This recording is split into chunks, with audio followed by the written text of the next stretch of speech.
I believe the children are our future. Teach them well and let them lead the way.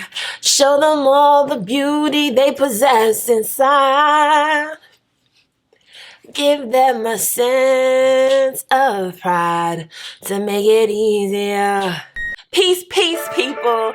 My name is Kymani Jade, Kymani Jade for short, and you've tuned into More Lyrical.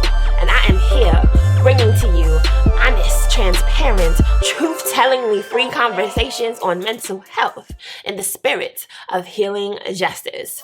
And today, y'all, I want to talk about mental health first aid for youth and young adults. Why? Well, because 1/2 of all chronic cases of mental illness begin by the age of 14, and 3/4 of those cases by the age of 24. As adults, we're not always well informed about how to get help or connect to support services when it comes to our mental health. So imagine where youth stand, and we still are all dealing with stigma. So maybe young people are afraid to reach out to their families, their friends, or school staff to ask for help or support services for their mental health problems. Even more, young people with mental health problems may not even know they have mental health problems. If you don't know you have a problem, you're far less likely to ask for help. And if you're extremely distressed, you may not be even able to help yourself. Furthermore, we know that professional help is not always available. And when youth cannot connect to sources to help aid them with their mental health problems, that's where we as parents, caregivers, educators, and advocates come in to connect them to those resources for professional mental health support. Now, what is mental health first aid? Well, we've heard of first aid, right? A lot of educators and helping professionals must get certified in first aid training. Well, there's also first aid training for our mental health. We know that first aid is the help that's given to a person who is ill or injured before professional medical treatment is able to come on the scene or be obtained in general. Well, mental health first aid has several objectives. If a youth is in duress or a danger to themselves or others, one of the first priorities is to preserve their life. Most importantly, mental health first aid ensures that whatever the problem is, it doesn't become more serious. The point is to promote recovery, whether it's a mental health disorder or an issue with substance abuse. The main focus of mental health first aiders is to provide support and comfort.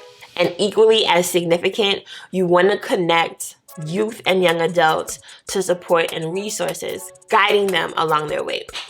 What's key to know, though, is mental health first aid does not qualify you to diagnose mental health disorders or to provide therapy. Mental health first aid will provide you with an action plan, and this action plan is fairly easy to remember, so I'm gonna give you the cheat sheet.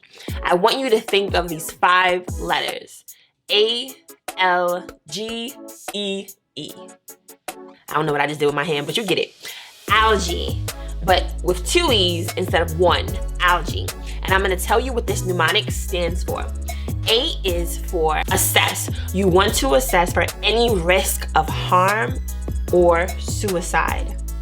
L, listen, non-judgmentally. I want to emphasize that, non-judgmentally. This is exactly when you tap into all those lessons on empathetic listening, active listening, that is. G, you want to give reassurance and resources, whatever information you can to help guide this young person to mental health support. And E, encourage, encourage, encourage. First, encourage the youth to seek professional help. And second, encourage them in self-help. Algae, assess, listen, give, encourage, and encourage.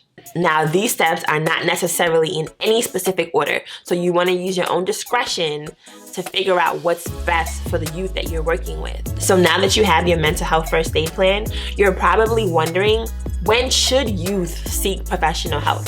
Great question, and I'm glad you asked. Right now, a lot of us are dealing with traumatic times with the pandemic, and so many of us are managing grief, especially now during the holidays.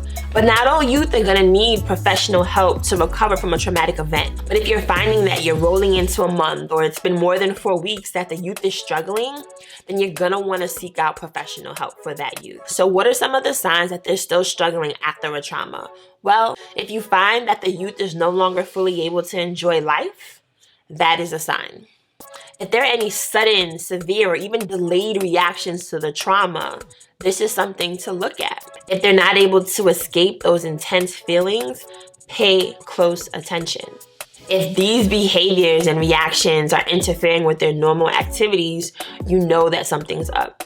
If they're withdrawing, having temper tantrums, they're crying or they're clingy, these are all red flags. You'll know if they're acting significantly different from before the trauma. If they're still upset or fearful, they're having nightmares or they're just jumpy, there may be a need for professional help.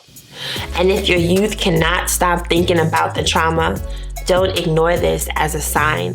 If you find that that young person has become suicidal, seek out immediate help. And as caregivers, it's always important that we remember to take care of ourselves along the way. All right, everyone, if you've enjoyed this video, remember to like, share, and subscribe. Grab a friend or two, have them subscribe. And if you found this information helpful, share it, pass it along, and remember to check out the video description box for more resources just for you.